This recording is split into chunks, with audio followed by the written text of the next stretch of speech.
Welcome to Classic Console Club, where we look back on classic games to see if they passed the test of time. In today's video, we'll be revisiting Aladdin for the Super Nintendo. As always, we give a nostalgia score based on how we remember the game when we first played it, and then a modern day score on our recent playthrough to determine if the game is still considered a classic. Aladdin is a platformer game developed in 1993 and published by Capcom based on the 1992 animated Disney film of the same name. Disney's Aladdin is a 2D side-scrolling video game in which the player controls Aladdin. It was designed by Shinji Mikami. Fun fact, he was the designer and director of the original Resident Evil game for the PlayStation, kicking off a franchise that became massive and is still getting installments to this day. My nostalgia score is going to be a solid 10 out of 10. From the intro Capcom music through the gameplay, I just had a flood of memories coming through. This is one of the first games I remember playing growing up on the SNES with my sisters, and I just remember how hard it was. So this is definitely very, very top of my list when it comes to nostalgia games. My nostalgia score for Aladdin is going to be a 9 out of 10. I remember playing this game as a kid and dying repeatedly. It was a game that taught me how to play platformers, and I vividly remember some of the tunes and levels to this day. And playing through the game again, all those memories came back to me. So yeah, let's just talk about like the nostalgia that came back for both of us for this game. So I just want to first say, when that Capcom intro came on, like actually like goosebumps. It literally just blew me away because like all of these memories came back. Like not even just for this game, just I think Capcom made like a bunch of bunch of the games that were like our childhood like movies and stuff like that, and like the Disney movies. Like I think Capcom was like the company that like took over those games, so we always heard that first intro every single time. I feel like it's just such a 90s. That and Midway, those two companies. Yeah, Midway. Yeah. But I feel like that just I forgot about that. Like I literally forgot about it, and then we started playing the game. I was like, "Whoa!" Like that just blew my mind. But yeah, I remember this game being harder, much harder, because like I remember dying repeatedly over and over on these levels, especially the Magic Carpet one. Yeah, I remember being on that level for like days before finishing it, and then us finishing on the first try is kind of insane. Yeah, with one life. We weren't even trying to speed run this, and we finished it in an hour, and we never had to use any of the extra credits or whatever. Like we got through it pretty quick. But I remember like thinking like, oh, okay, well if we can finish this game in like under like 2-3 hours, then we should be good. And we looked at the time and we're like, oh, we finished this in an hour. So. Yeah. But we were kids. An hour, yeah. We were kids, and like that's what I was gonna say. I think it's because as a kid, we don't really kind of look at it that way. We're just like looking at it, we're just in the game at that experience, and like we just keep dying over and over, and our brain can't comprehend that. But looking at it, the game only has like 2 buttons to it, right? It's got the A button, which throws an apple, and it's got the jump button. But also I was gonna say we're a kid, so we sucked at games. That too. That too. We have much more experience now. We have a lot more experience. I was literally saying, because Harv died like a couple of times, and I was just like, this guy can play like Souls games. That's his whole MO, and he can't beat an Aladdin game.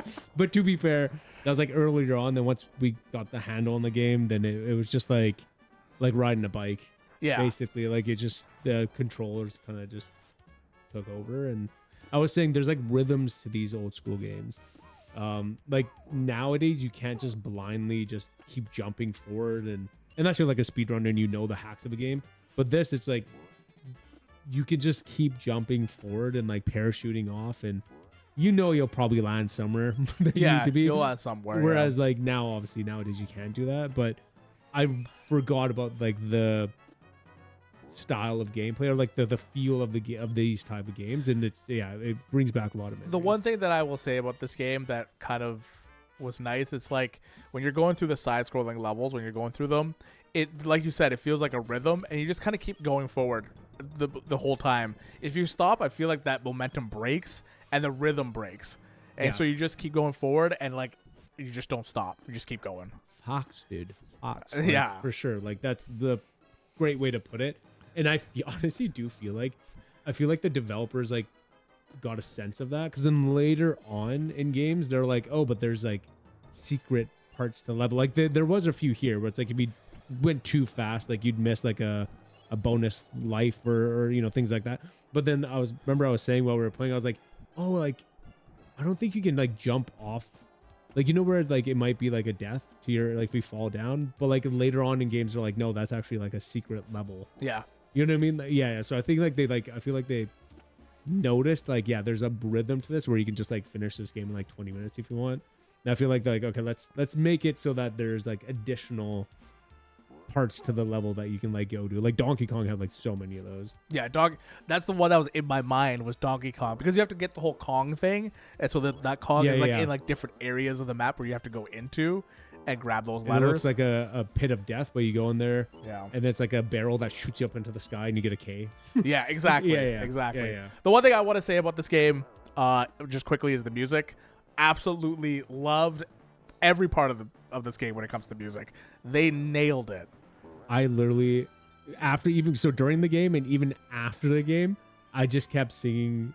I don't know what it's called, but it's A Whole New World. A Whole New World. Yeah, I just kept singing it. Yeah. Even now, I want to sing it, but I won't because I don't want to ruin this video. Yeah. This game makes me want to watch the movie again. 100%. I think I'm gonna watch. Well, I know my niece has already watched it, but I think I'm gonna watch it with her again. Yeah. Just as an excuse to watch it. Yeah. Because like it, yeah, the music was so good. Like I said, I was singing it while we were playing. Yeah. And luckily, no one ever has to hear that. But I mean, at some point we'll release the footage for this stuff, but no, for now we won't. We're gonna lock that up. Yeah, lock in the vault. But yeah, no. This game, very formative, I think, for both of us. Like I said, I totally forgot about the game, and I was even saying, hey, I don't remember anything past the cave level where you're on the magic carpet and you got to get out of the cave. I don't remember anything after that. Literally the next level, I was like, oh, I remember this level. Like it just all came back. I'm in the same boat, minus the Jafar stuff. I don't remember too much of the Jafar stuff when you go into his little Sphinx lair and then the final boss. I remember bits and pieces of the final boss, but a lot of that stuff wasn't in my mind. But anything before that, I remember vividly. But that's what I mean. I don't remember it. But then as soon as we were there, I was like, oh, yeah, I remember this. Yeah. Like, it was just, yeah, it was so weird. The only thing that came back to me as a flood of memories, as I said, is just, it's like that nostalgic feeling. Yeah. I don't remember like, oh, this is how you do this or this. But when you watch, you might not watch the full gameplay, but when we were playing, I was flying. Like in the beginning, I was like, oh my God, I've died or whatever. But then I just started flying through the game. Yeah. Because like it just, once again, it's like riding a bike. Once you kind of start pedaling a bit, then it's just like full steam ahead. And I just kept going. I was like, no, jump on that thing. And it's so weird. I didn't have to think about it. It just like the natural instincts kind of just took over. Because we played these type of games and this game. We played, but when we were growing up, so many of these games were coming out, right? We had Aladdin, Lion King, Jungle Book. I think it was the same way as well. Tarzan was the same. Like they just took these IPs and they just said, let's make platformers out of all of them. And guess what? We said, I want more. Yeah, I want more. So this definitely a must play if you're ever looking at classic games. It was basically our childhood. My classic score for Aladdin is a 7 out of 10. Like we've said, I remember this game being much more difficult, and I was hoping for a couple more magic carpet levels. This game does have the charm with the beautiful night sky and a whole new world playing in the background while flying the magic carpet. I was expecting more out of it, so that's why my score is where it is. Since it's a 7 out of 10, for me, it's still deemed a classic. So my modern day score is going to be a 5.5 out of 10, which is not deemed a classic. When we started this channel, we were going to look at games and revisit them to see if we would still want to play those games today.